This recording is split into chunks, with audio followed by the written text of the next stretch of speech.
অমুসলিমদেরকে কোরবানির গোশত দেওয়া যাবে কিনা। কোরবানি হচ্ছে আল্লাহ তাআলার খুবই গুরুত্বপূর্ণ একটি বিধান। প্রাপ্তবয়স্ক সুস্থ মস্তিষ্ক ও নেসাব পরিমাণ সম্পদের মালিক মুসলিম নরনারীর উপরে কোরবানি ওয়াজিব। জাকাত ও কোরবানির নিসাব একই, ফলে যাদের উপর জাকাত ওয়াজিব তাদের উপরে কোরবানিও ওয়াজিব। কোরবানির দিনগুলোতে যাদের কাছে 7.5 ভরি সোনা, 52 ভরি রূপা বা ওই পরিমাণ রূপার সমমূল্যের নগদ অর্থ অথবা বর্তমানে বসবাস ও খাবারের প্রয়োজন আসে না এমন জমি, প্রয়োজনের অতিরিক্ত বাড়ি, ব্যবসায়িক পণ্য ও প্রয়োজনের অতিরিক্ত অন্য আসবাবপত্রের মালিক হবে, তার উপরেও কোরবানি ওয়াজিব হবে।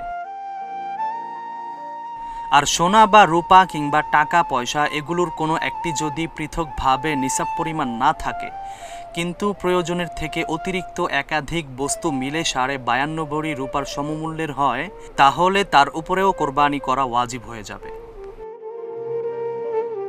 যেমন কারো কাছে কিছু স্বর্ণ ও কিছু টাকা রয়েছে যা সর্বমোট 52.5 ভরি রূপার মূল্যের সমান, তাহলে তার উপরেও কোরবানি ওয়াজিব হয়ে যাবে।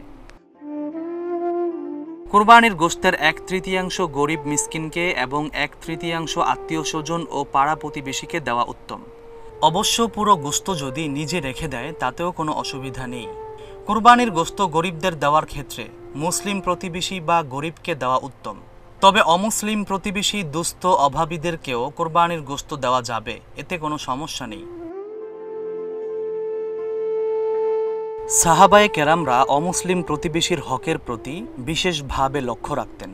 হযরত আব্দুল্লাহ ইবনে আমর রাদিয়াল্লাহু তাআলা আনহু এর বাড়িতে একবার একটি বকরি ছাগল জবেহ করা হলো। যখন তিনি বাড়িতে ফিরলেন জিজ্ঞেস করলেন, তোমরা কি আমাদের ইয়াহুদি প্রতিবেশীকে এই গোশত হাদিয়া দিয়েছিলে? এইভাবে দুবার জিজ্ঞেস করেছিলেন।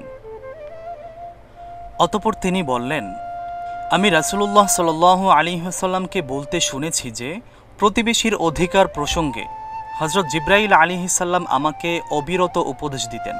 এমনকি আমার ধারণা হলো যে হয়তো শীঘ্রই প্রতিবেশীকে উত্তরাধিকারী বানিয়ে দিবে।